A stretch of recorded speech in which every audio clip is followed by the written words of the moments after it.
Now, let's dive into today's story. Chapter 1. Foundations of Sand. Nathaniel Kerrigan stared at his computer screen, the numbers blurring as fatigue set in. For the third consecutive year, the promised promotion and raise had evaporated during his performance review. Despite consistently exceeding targets at Apex Innovations, he remained anchored at the same position and salary since joining 5 years ago. Another late night? Beverly, his wife of 7 years, leaned against his home office doorway. "Someone has to keep this ship afloat," Nathaniel replied without looking up. Their 3-bedroom home in Alexandria, Virginia, once represented their shared dreams. Now it felt like a gilded cage, purchased with a mortgage that stretched their finances thin. Beverly's interior design business had never gained the traction she promised when convincing him to take on the larger mortgage. "I'm going to bed. Don't stay up too late." Beverly's perfume lingered in the doorway long after she'd gone. Nathaniel rubbed his temples. At 37, he'd expected more from life. The son of a steelworker who sacrificed everything to put him through college, Nathaniel had been taught that loyalty and hard work inevitably led to success. His father would be disappointed to see how that philosophy had failed him. His phone buzzed with a text from Howard Merritt, his direct supervisor at Apex. "Don't forget tomorrow's 8 a.m. meeting with Sawyer. Come prepared." Sawyer Donovan, CEO of Apex Innovations, rarely interacted with employees at Nathaniel's level. The company had grown from a small tech startup to a regional powerhouse under Sawyer's leadership over the past decade. The man possessed an uncanny ability to identify and exploit market opportunities, and apparently, to exploit employees as well. Nathaniel checked the time, 11:43 p.m. Another day slipping away. He opened his email and clicked on a message he'd been avoiding. A follow-up from Talon Technologies regarding his interview last week. The third company he'd interviewed with this month, all carefully hidden from Apex. "Mr. Kerrigan, thank you for meeting with our team. We're pleased to inform you that we'd like to schedule a final interview with our executive team." He allowed himself a small smile. Tomorrow's meeting with Sawyer would go as they always did. Promises of future opportunities, explanations about company-wide compensation freezes, and assurances that his contributions were valued. But this time, Nathaniel had options. He glanced at the family photo on his desk, Beverly and him in happier times, her smile radiant against the backdrop of the Grand Canyon. When had things changed? When had her eyes started avoiding his? When had her girls' nights started running so late? Closing his laptop, Nathaniel walked through the quiet house to their bedroom. Beverly was already asleep, her phone face down on the nightstand. A part of him wanted to check it, a part he wasn't proud of. Instead, he slipped under the covers, maintaining the cold space between them that had become their normal. Tomorrow would be different. Tomorrow, he'd begin taking control of his future. Chapter 2. The Fall. The Apex Innovations headquarters gleamed in the morning sunlight, glass and steel reflecting Nathaniel's distorted image as he approached. He adjusted his tie, rehearsing the careful script he'd prepared for Sawyer's inevitable questions about company loyalty. Howard Merritt intercepted him in the lobby. "Nathaniel, good morning. Sawyer wants to see you in his office right away instead of the conference room." Something in Howard's tone gave Nathaniel pause. "Is there a problem?" "Just head up. He's waiting." Howard avoided eye contact, busying himself with his tablet. When Nathaniel entered Sawyer's corner office, he found the CEO standing by the floor-to-ceiling windows, silhouetted against the Washington, D.C. skyline. At 45, Sawyer Donovan maintained the physique of someone 10 years younger, a testament to the private gym he'd had installed on the executive floor. His custom-tailored suit probably cost more than Nathaniel's monthly mortgage payment. "Close the door, Kerrigan." Nathaniel complied. The absence of the usual pleasantries confirmed his suspicions that this wasn't a standard meeting. "I've always valued loyalty above all else," Sawyer began, still facing the window. "My father built his first business with just 3 employees who stuck with him through bankruptcy. When he rebuilt, he made all 3 partners." He turned, his expression neutral, but eyes cold. "That's why this is particularly disappointing." He placed a folder on his desk and slid it toward Nathaniel. Inside were printouts of emails between Nathaniel and 3 different companies, detailed correspondence about interviews, salary requirements, and potential start dates. "How did you?" Nathaniel began. "That's irrelevant," Sawyer cut him off. "What matters is that while accepting a paycheck from this company, You've been actively seeking to join our competitors. After 3 years without a raise despite exceptional performance reviews, I thought it prudent to explore my options, Nathaniel replied evenly, his heart hammering against his ribs. That's not disloyalty, it's self-preservation. Sawyer's expression hardened. And I suppose secretly interviewing with Talon Technologies, who just happened to be developing a competing product to our flagship software, is also self-preservation. Nathaniel stiffened. Talon's product development wasn't public knowledge. We have a non-compete clause for a reason, Kerrigan. I haven't accepted any position, and I've shared no proprietary information, Nathaniel countered. I've broken no contractual obligations. Sawyer picked up his phone. Diana, send security up. He replaced the receiver and fixed Nathaniel with a cold stare. I consider this disloyal, and your own wife sent us evidence. The words hit Nathaniel like a physical blow. What? Beverly forwarded your emails and interview calendar to Howard last night. She said she couldn't stand watching you undermine the company that's given you so much opportunity. The room seemed to tilt. Beverly had access to his personal email, but he'd been careful to use a separate account for his job search. She must have been monitoring his computer. But why would she betray him to Sawyer? Your building access is revoked, effective immediately. Security will escort you out. Your personal items will be shipped to your residence. Nathaniel stood perfectly still, the shock giving way to a cold clarity. He smiled, extended his hand across the desk. I wish you well, Sawyer. I truly do. Sawyer looked surprised, but shook his hand briefly. As security led him through the open plan office, past the curious and pitying glances of his now former colleagues, Nathaniel maintained his composure. Not a word, not a scene. He nodded at a few friends, collected his coat, and walked out with dignity. Only in his car did he allow himself a moment to process. Not the firing. That was an inconvenience at worst, given his promising interview prospects. No, it was Beverly's betrayal that cut deep. His fingers hovered over her contact on his phone. No, this conversation wouldn't happen over the phone. And it wouldn't happen until he understood exactly what game was being played. He started the engine and headed not home, but to a small cafe where he and his oldest friend, Darius Fuller, had standing Thursday lunches. It was only Tuesday, but some situations couldn't wait for tradition.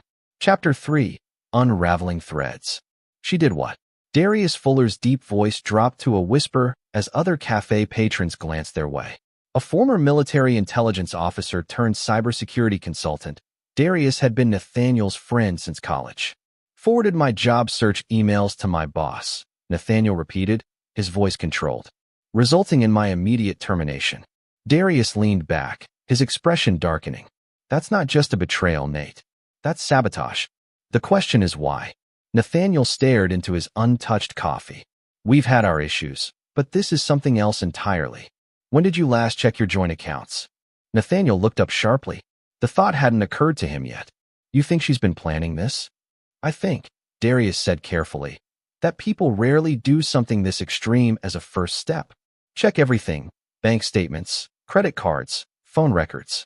I've seen enough divorces in my circle to know the warning signs. 2 hours later, sitting in Darius's home office surrounded by computer monitors, Nathaniel stared at the evidence with a growing sense of detachment. It wasn't just an affair, it was a calculated deception going back nearly 18 months. Beverly Kerrigan and Sawyer Donovan. Darius read from the screen. Hotel charges, restaurant receipts well outside your neighborhood, matching location data from their phones. He pulled up another window. And here's where it gets interesting. She set up a separate account 6 months ago. $5,000 a month going in from an LLC that traces back to Sawyer. He's been paying her. The realization crystallized in Nathaniel's mind. But why go through the trouble? If he wanted me gone, he could have fired me at any time. The non-compete clause, Darius pointed out. If he fired you without cause, it wouldn't be enforceable. If you're terminated for cause, especially something like potential corporate espionage, it's ironclad. Nathaniel stared at the screen showing Beverly's hidden account. She gets her boyfriend's rival removed and collects a nice bonus in the process. What's your next move? Darius asked, closing the laptop. First, I need to understand the full scope of their relationship. This feels bigger than just an affair. Nathaniel stood, a strange calm settling over him. Can you keep digging while I have a conversation with my wife? Darius nodded. Take this. He handed Nathaniel a small device. Voice recorder. Virginia's a one-party consent state for recording conversations. When Nathaniel arrived home, Beverly's car wasn't in the driveway. He used the time to search their bedroom, finding a second phone hidden in her jewelry box. The passcode was her birthday. She'd never been particularly security conscious. The messages between her and Sawyer painted a clear picture not just of an affair, but of a calculated partnership. S. Is he still interviewing? B. Yes. Third meeting with Talon next week. S. Perfect. Make sure he uses the home computer for any correspondence. B. Already handling it. What about afterward? S. Once he's terminated, the divorce settlement will be much more manageable. My attorney has everything prepared for you. Nathaniel heard the garage door opening. He replaced the phone exactly as he'd found it and went downstairs, the voice recorder activated in his pocket. Beverly entered, shopping bags in hand, her expression shifting from surprise to carefully composed concern. Nate, why are you home so early? I was fired today, he said simply, watching her face. She executed a perfect performance of shock and outrage. What? Why? How could they do that after everything you've contributed? Apparently, my wife sent evidence of my job search to Howard and Sawyer. They called it disloyalty. Beverly's momentary freeze was almost imperceptible before her performance resumed. That's ridiculous. I would never do such a thing. Why would they say that?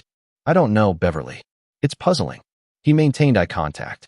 Especially since I was so careful to use a separate email account that only you could have accessed from my home computer. Are you accusing me? Her voice rose, indignation replacing concern. After I've supported you through years of you being undervalued and overworked? I'm not accusing. I'm asking for an explanation. There isn't one because I didn't do it. She slammed her shopping bags down. Maybe you weren't as careful as you thought. Maybe someone hacked your computer. Nathaniel nodded slowly. Maybe. Strange coincidence, though. He turned toward the stairs. I need some air. Don't wait up. That's it. You come home and accuse me of sabotaging your career, then just walk out. He paused on the stairs. I'm not walking out, Beverly. I'm just giving us both space to think about what happens next. In the guest bedroom, Nathaniel sent the recording to Darius, then lay back on the bed, staring at the ceiling. 3 days, he decided. 3 days to gather every piece of evidence, to understand every angle of their betrayal. Then they would receive an email they wouldn't forget. Chapter 4, Digital Ghosts. 3 days passed with Nathaniel maintaining a carefully crafted facade of confused dejection. He moved through the house like a ghost, seemingly defeated, while Beverly alternated between defensive outbursts and calculated attempts at consolation. Each interaction was recorded, each inconsistency in her stories noted and filed away. On the morning of the 4th day, Nathaniel drove to an internet cafe 2 towns over. Using a prepaid Visa card and a new email account created through a VPN, he began the first phase of what he now thought of as the correction. They're getting sloppy, Darius said when they met later at a park well away from any security cameras. Beverly met Sawyer for lunch yesterday at Riverstone Grill. My contact got these. He handed over a manila envelope containing photos of Beverly and Sawyer in an intimate embrace in the restaurant's parking lot.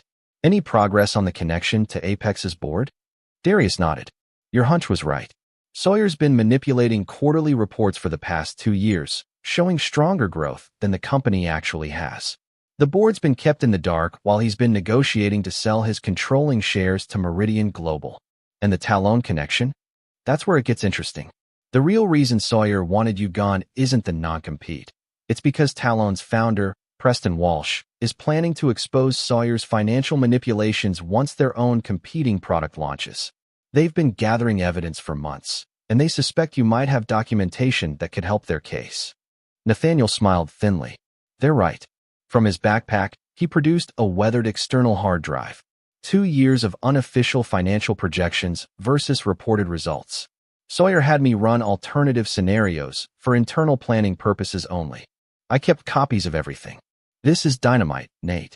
With this, Talon could sink Sawyer before the Meridian deal closes. Which is exactly why we're not giving it to them yet.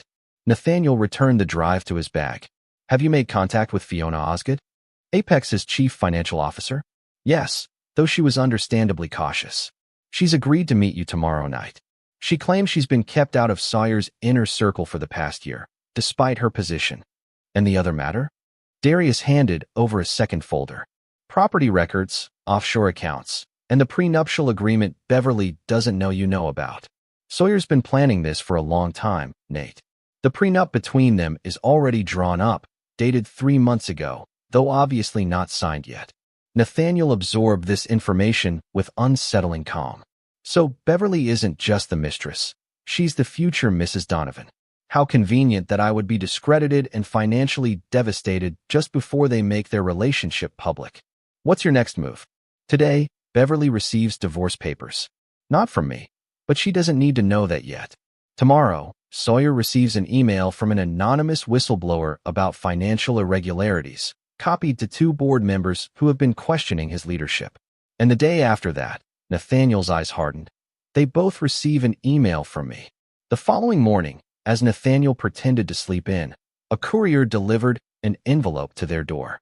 He listened as Beverly opened it in the kitchen, her gasp audible even from upstairs. The sound of her frantic call to Sawyer carried clearly through the heating vent. It's happening now.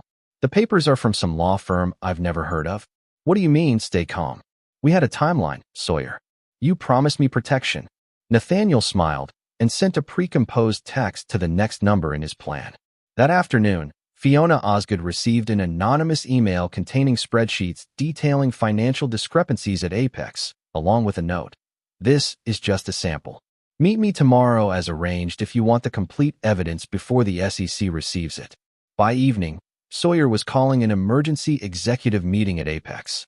Nathaniel knew this because Beverly's hidden phone buzzed repeatedly with increasingly panicked messages from her lover. Someone sent financial documents to Fiona. Where would they get these? B, I don't know. What does this mean for us? It means we accelerate. File the divorce papers tomorrow. I'll handle the board. The trap was set. Now Nathaniel just needed his targets to step into it. Chapter 5. Controlled Demolition. Nathaniel sat across from Fiona Osgood in a private room at the back of an upscale restaurant owned by one of Darius's former military colleagues. The CFO's usually impeccable appearance showed signs of strain. Her blouse had a coffee stain barely hidden by her blazer, and dark circles shadowed her eyes.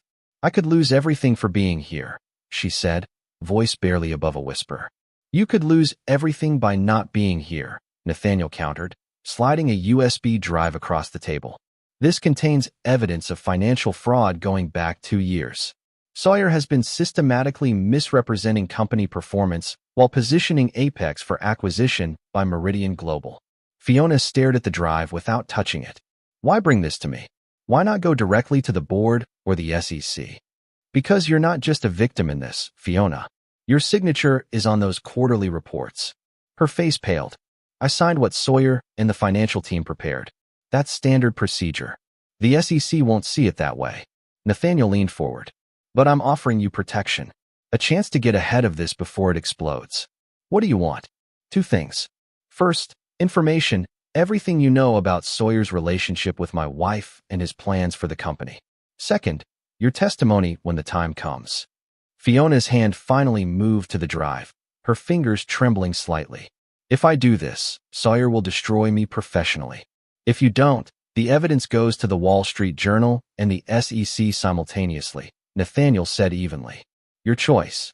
An hour later, Nathaniel had confirmation of everything he'd suspected and more. Sawyer had been manipulating Apex's financials not just to inflate the company's value, but to hide substantial personal withdrawals. The Meridian acquisition was his escape plan, cash out before the house of cards collapsed. Beverly wasn't just a mistress. She had been strategically feeding him information about Nathaniel's work and connections for over a year. There's something else, Fiona said as their meeting concluded. Sawyer made a large payment to someone named Lincoln Barrett 3 months ago. $500,000, routed through a shell company. The name struck Nathaniel like a physical blow. Lincoln Barrett had been Beverly's ex-boyfriend from college, a relationship that had ended badly according to the few details she'd shared. Do you know what the payment was for? Fiona shook her head. It was classified as strategic consultation, but there's no record of any services provided. After leaving Fiona, Nathaniel called Darius. I need everything you can find on Lincoln Barrett. Former relationship with Beverly, might have remained in contact. The next piece fell into place the following afternoon. Lincoln Barrett had become a private investigator after college, specializing in corporate espionage.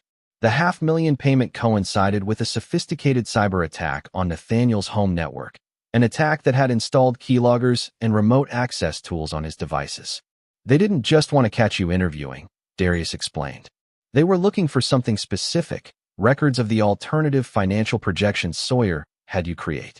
When they couldn't find them, they switched to Plan B, getting you fired to prevent you from sharing information with Talon. Which means Sawyer knows the hard drive exists, but not where it is, Nathaniel concluded. That gives us leverage.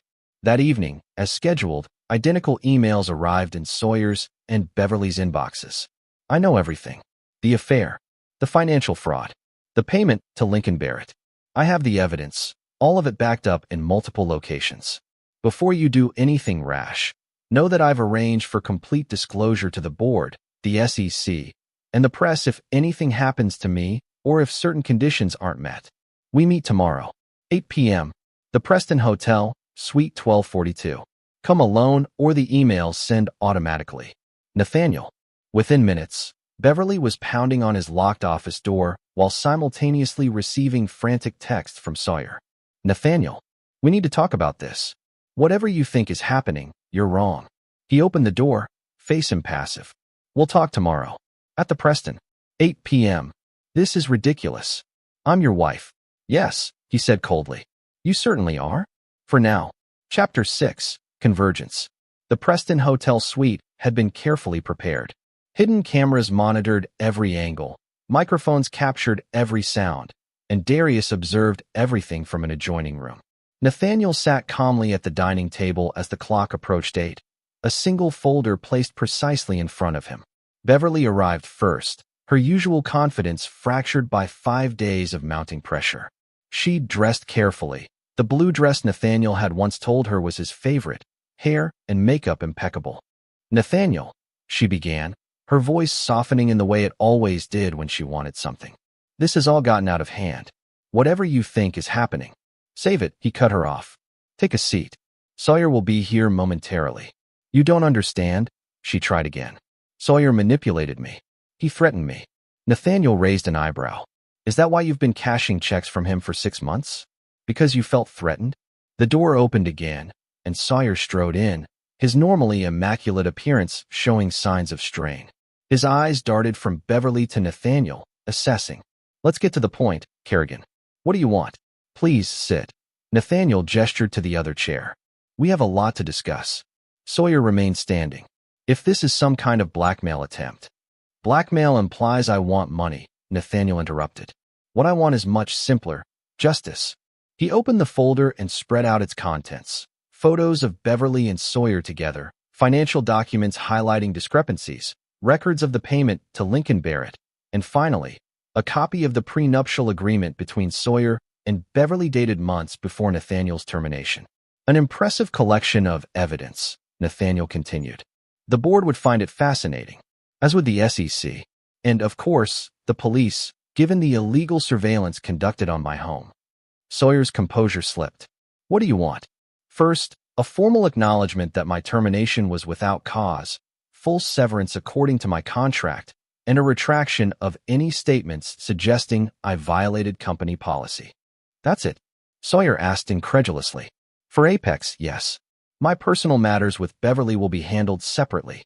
Beverly leaned forward. Nate, please. As for you, Sawyer, Nathaniel continued as if she hadn't spoken. You have until tomorrow morning to tender your resignation to the board, citing personal reasons.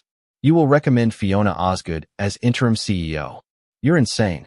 I built that company, and you've been systematically looting it while defrauding investors. Nathaniel's voice remained even. Choose wisely. Your resignation buys my silence regarding the financial improprieties. Refuse, and by this time tomorrow, your career is over and criminal charges become likely. The color drained from Sawyer's face. You can't prove. The alternative projections you had me create. The ones that show the real numbers versus what was reported to the board. I have all of them. Every file, every email, every note from our meetings. Beverly turned to Sawyer. You told me he didn't have copies. You said the files were only on the company's server. Sawyer's expression hardened. "Shut up, Beverly." "Why should I?" she snapped. "You promised this would be clean. You promised I'd be protected. Both of you." Nathaniel's voice cut through their argument. "Have until tomorrow to make your decisions." "Beverly, I've already filed for divorce. The terms are non-negotiable." "Sawyer, your resignation letter needs to be on the board chairman's desk by 9 a.m. "And if we refuse?" Sawyer challenged. In answer, Nathaniel picked up his phone and pulled up an email draft addressed to the Apex board, the SEC, and 3 financial journalists. Attached were dozens of documents. "One button," Nathaniel said quietly.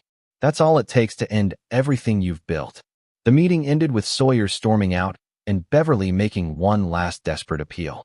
Nathaniel simply showed her to the door, his expression revealing nothing of the cold satisfaction he felt as the trap closed around his betrayers. Later, reviewing the recordings with Darius, Nathaniel spotted something he'd missed during the confrontation. A moment when Sawyer and Beverly exchanged a look that suggested their capitulation might not be as complete as it appeared. "They're planning something," Darius warned. "That resignation buys Sawyer time, nothing more." "I'm counting on it," Nathaniel replied. Phase 2 begins the moment he submits that letter. The next morning, as predicted, Sawyer Donovan announced his resignation as CEO of Apex Innovations, citing personal reasons and recommending Fiona Osgood as interim CEO. Beverly served Nathaniel with divorce papers, not the ones he'd had delivered as a feint, but her own, claiming emotional abandonment and irreconcilable differences. To all appearances, Nathaniel had won. But as he well knew, appearances could be deceiving. Chapter 7: Echoes and Shadows. 1 month after Sawyer's resignation, the pieces were still moving across the board. On the surface, Nathaniel appeared to be accepting the divorce terms, focusing on rebuilding his career. He'd accepted a senior position at Talon Technologies, careful to structure his employment agreement to avoid any potential non-compete issues. Beverly had moved out of their home into a luxury apartment Sawyer had purchased through one of his shell companies. But beneath this facade of resolution, a more complex game continued. "They've hired someone to follow you," Darius informed Nathaniel over secure messaging. "Professional, former military or law enforcement based on their methods. Been on you for 3 days." "Let them watch," Nathaniel replied. "Everything they see is exactly what we want them to see." The surveillance was expected, a sign that Sawyer wasn't simply accepting defeat. The man had built his career on eliminating obstacles, and Nathaniel represented the biggest threat he'd ever faced. What Sawyer didn't know was that Nathaniel had anticipated this move. Every aspect of his visible life had been carefully choreographed for the past month. Regular routines, predictable movements, and most importantly, the appearance of a man focused on moving forward rather than looking back. Meanwhile, the real work happened in shadows. Preston Walsh, Talon's founder, studied the financial evidence Nathaniel had provided with growing excitement. "This is exactly what we needed. With this, we can block Meridian's acquisition of Apex and position ourselves to make a competing offer. I have one condition," Nathaniel said. "When you move, I want Sawyer completely exposed. Not just removed, ruined." Preston nodded slowly. "Personal, isn't it?" "Entirely. The board meeting is in 2 weeks. We'll present our findings there, with SEC representatives present. Sawyer won't see it coming until it's too late." That evening, Nathaniel received an unexpected visitor at his new apartment. Beverly stood at his door, her expression a carefully composed mask of contrition. "Can we talk?" she asked softly. "Please." He allowed her in, noting the subtle changes in her appearance: designer clothes, new jewelry, the confidence of a woman who believed she'd already won. The voice recorder in his pocket activated with a discreet tap. "I've been doing a lot of thinking," she began once seated. "About us, about everything that happened. I made terrible mistakes, Nate." "Indeed," he replied neutrally. "The divorce doesn't have to be this way. We could work something out, something more amicable." Her eyes held his, the same look she'd used countless times when manipulating him. "For old time's sake, what exactly did you have in mind?" She leaned forward. "The evidence you have. Sawyer is concerned about its potential impact on his future ventures. He's willing to offer a very generous settlement if you're willing to turn over all copies." "How generous?" $2 million. Tax-free, through an offshore account. Enough for you to start over anywhere you want. Nathaniel pretended to consider this. And what about us? Where does this amicable divorce leave you? Beverly hesitated, choosing her words carefully. I think we both know our marriage is over. But that doesn't mean we need to destroy each other in the process. And Sawyer? Where does he fit in your new life? That's complicated, she hedged, but irrelevant to what I'm proposing. Nathaniel allowed a long silence before responding. I'll consider it. I need time to think. Don't take too long, she said, rising. This offer has an expiration date. After she left, Nathaniel forwarded the recording to Darius with a simple message. Phase 3 begins now. The next day, Lincoln Barrett was found in his apartment, dead from an apparent suicide. A note on his computer claimed responsibility for illegal surveillance activities and detailed financial fraud at Apex, specifically implicating Sawyer Donovan. Local police announced they were opening an investigation. When Sawyer called Beverly in a panic, their conversation was captured by the surveillance software Nathaniel had placed on her new laptop, software ironically installed using techniques similar to those Lincoln Barrett had used against him. They're trying to pin everything on Lincoln. Sawyer's voice was tight with stress. Someone orchestrated this. It has to be Kerrigan. He's considering our offer, Beverly replied. If he takes it, this all goes away. And if he doesn't, we need contingency plans. The offshore accounts are ready. If necessary, we can be in the Caymans by tomorrow night. Nathaniel listened to the recording with grim satisfaction. Everything was proceeding exactly as planned. Chapter 8. The Precipice. The Apex board meeting was set for 9 a.m. in the company's main conference room. As a former employee, Nathaniel couldn't attend directly, but he didn't need to. Preston Walsh would be there representing Telone Technologies, armed with the evidence Nathaniel had provided.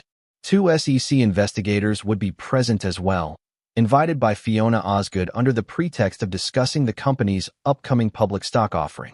Sawyer, no longer CEO but still chairman of the board, had no idea what was about to happen. At 8:30 a.m., Nathaniel met Beverly at a coffee shop near the Apex building, a meeting she'd requested to get his final answer on their settlement offer. Have you made a decision? She asked, tension evident beneath her polished exterior. I have, Nathaniel replied, sliding a sealed envelope across the table. My terms. Beverly opened it, her expression changing from anticipation to confusion. Inside was a single sheet with one sentence. Watch the Apex board meeting livestream at 9:15 a.m. for my answer. What is this supposed to mean? She demanded. It means, Nathaniel said calmly, that in approximately 45 minutes, you and Sawyer will understand exactly where you stand. Her phone buzzed with an incoming call from Sawyer. She answered immediately, her face paling as she listened. I'm with him right now. No, he's being cryptic. What board meeting? What are you talking about? Nathaniel stood, leaving enough cash on the table to cover both their coffees. You should get to Apex. You wouldn't want to miss the show. As he walked away, he heard Beverly frantically telling Sawyer she was on her way. Phase 3 was fully in motion now. No stopping it. No containing the damage. The carefully constructed house of cards was about to collapse. At precisely 9:15 a.m., the Apex board meeting was interrupted by Preston Walsh and the SEC investigators. The evidence presented was comprehensive: financial fraud, corporate espionage, illegal surveillance, and the suspicious death of Lincoln Barrett, whose computer contained encrypted files directly linking back to instructions from Sawyer. By 9:45 a.m., Sawyer Donovan was being escorted from the building by security, his initial bluster giving way to ashen-faced silence as the magnitude of his situation became clear. The board immediately voted to remove him as chairman and cooperate fully with the investigation. Beverly, who had arrived just in time to witness Sawyer's downfall, found herself suddenly alone in the lobby as former colleagues avoided her gaze. Her phone pinged with a text message. Meet me at the Hawthorne. 1 p.m. We have unfinished business. N. The Hawthorne was a private club catering to Washington's business elite. Nathaniel waited in a secluded booth as Beverly was escorted in by the maitre d'. Gone was the confident, manipulative woman who had tried to bribe him hours earlier. In her place was someone visibly shaken, desperately trying to process how completely her plans had unraveled. What have you done? She whispered as she sat down. I've simply allowed the truth to emerge, Nathaniel replied. The truth you and Sawyer tried so hard to bury along with me. The police are saying Lincoln committed suicide because of guilt over what he did for Sawyer. That he left evidence implicating us both. Nathaniel's expression remained neutral. A tragic end to a complicated situation. Did you? She couldn't finish the question. Did I what, Beverly? Orchestrate an elaborate scheme to expose financial fraud? Yes. Create a trail of evidence leading back to the true perpetrators? Absolutely. As for Lincoln Barrett, he made his own choices when he accepted $500,000 to illegally spy on me. What happens now? Her voice was barely audible. Nathaniel slid a folder across the table. These are the revised divorce terms. You walk away with nothing except your personal possessions and your freedom. In exchange, I don't share with investigators certain evidence connecting you directly to the surveillance operation. You can't prove I knew about that. Can't I? He pulled out his phone and played a recording, Beverly's voice clearly discussing with Sawyer what information Lincoln had managed to extract from Nathaniel's computers. She stared at him, finally seeing clearly the man she had so fatally underestimated. You've been planning this from the beginning, since the day you were fired. No, Beverly. I've been responding to what you and Sawyer planned. There's a difference. He stood up. Sign the papers. Move on with whatever life you can salvage. And know that if you ever attempt to contact me again, everything I've held back goes directly to the prosecutors. As he walked away, leaving her alone with the divorce papers, Nathaniel felt no triumph, no vindication, only the cold certainty that justice, on his terms, had finally been served. Chapter 9. Ashes and Rebirth. 6 months later, Nathaniel stood on the balcony of his new home overlooking the Pacific Ocean. Talon Technologies had completed its acquisition of Apex Innovations, with Preston Walsh installing him as the chief strategy officer of the combined entity. The company's value had nearly doubled since the merger, and Nathaniel's stock options had made him wealthy beyond what his former salary at Apex could have ever provided. The legal aftermath of Sawyer's downfall had been swift and comprehensive. Faced with overwhelming evidence, he had accepted a plea deal: 5 years in federal prison, disgorgement of ill-gotten gains, and a lifetime ban from serving as an officer or director of any public company. The man who had built an empire through manipulation and betrayal now occupied a 6x8 cell in a minimum security facility in Pennsylvania.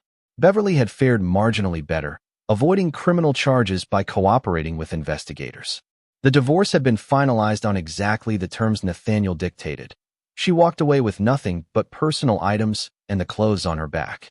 Last he'd heard, she'd moved back to her hometown in Minnesota, working at a local department store and living in a small apartment. A dramatic fall from the luxury lifestyle she'd sacrificed everything to obtain. Still thinking about them? Darius asked, joining him on the balcony with 2 glasses of scotch. Rarely, Nathaniel replied honestly. They've become irrelevant. That's what real power looks like, Darius observed. Not revenge that consumes you, but justice that frees you. Nathaniel accepted the drink. To irrelevance, then? As they clinked glasses, his phone buzzed with an incoming email. Beverly's name appeared on the screen, the first contact attempt since the divorce. Nathaniel, I know you said never to contact you, but I'm desperate. I've lost everything. My apartment, my job, my family won't speak to me. I have nowhere to turn. I made terrible mistakes, but I'm begging you for mercy. Just enough to get back on my feet. Please. B. Darius read the message over his shoulder. What will you do? Nathaniel considered the email for a long moment, then pressed delete. Nothing. She made her choices. Cold. Darius commented without judgment. Accurate, Nathaniel corrected. Some betrayals can't be forgiven. Some people don't deserve second chances. That evening, as he watched the sun set over the ocean, Nathaniel reflected on the path that had led him here. The naive, trusting man who believed in loyalty above all else had died the day Sawyer Donovan uttered those fateful words. I consider this disloyal, and your own wife sent us evidence. In his place stood someone harder, clearer in his purpose, unwilling to bend or break for anyone. Not a victim seeking vengeance, but an architect of consequence, methodical, patient, and utterly unforgiving. The next morning brought news that Sawyer had been attacked in prison, suffering injuries that would leave him with permanent mobility issues. The authorities suspected it was related to his attempts to bribe certain inmates for protection. Nathaniel read the article with detached interest, noting that even behind bars, Sawyer's manipulative tendencies had finally caught up with him. 3 days later, his assistant informed him that Beverly had been calling the office repeatedly, becoming increasingly desperate in her attempts to reach him. Nathaniel's instructions were simple: block the number. If she appears in person, have security escort her out. No exceptions. Preston Walsh commented on his ruthlessness during their next executive meeting. Remind me never to get on your bad side, Nathaniel. It's quite simple, Nathaniel replied with a slight smile. I reward loyalty and punish betrayal. Everyone gets exactly what they deserve. As Talon Apex continued its meteoric rise, industry publications began referring to Nathaniel Kerrigan as the architect, not just for his strategic brilliance in business, but for his methodical dismantling of those who had sought to destroy him. It was a reputation that opened doors and silenced potential adversaries before conflicts could even begin. On the anniversary of his firing from Apex, Nathaniel received a package from an anonymous sender. Inside was a news clipping about Beverly being arrested for check fraud, a desperate attempt to maintain some semblance of her former lifestyle. There was no note, no message, just the article and a black-and-white mugshot showing a woman barely recognizable as the beautiful, confident Beverly he had once loved. He placed the clipping in his shredder without a second thought. Some debts could never be repaid. Some betrayals could never be forgiven. And some men, once awakened to their true nature, could never return to the comfortable illusions of their former lives. Nathaniel Kerrigan was such a man, reborn in fire, tempered by betrayal, and now impervious to the weaknesses that had nearly destroyed him. Not a victim, not a survivor, a force of nature, cold and precise in his judgment, unwavering in his resolution. The price of betrayal had been paid in full, and he would never allow himself to be vulnerable again. This is where our story comes to an end. Share your thoughts in the comments section. Thanks for your time. If you enjoy this story, please subscribe to this channel. Click on the video you see on the screen, and I will see you there.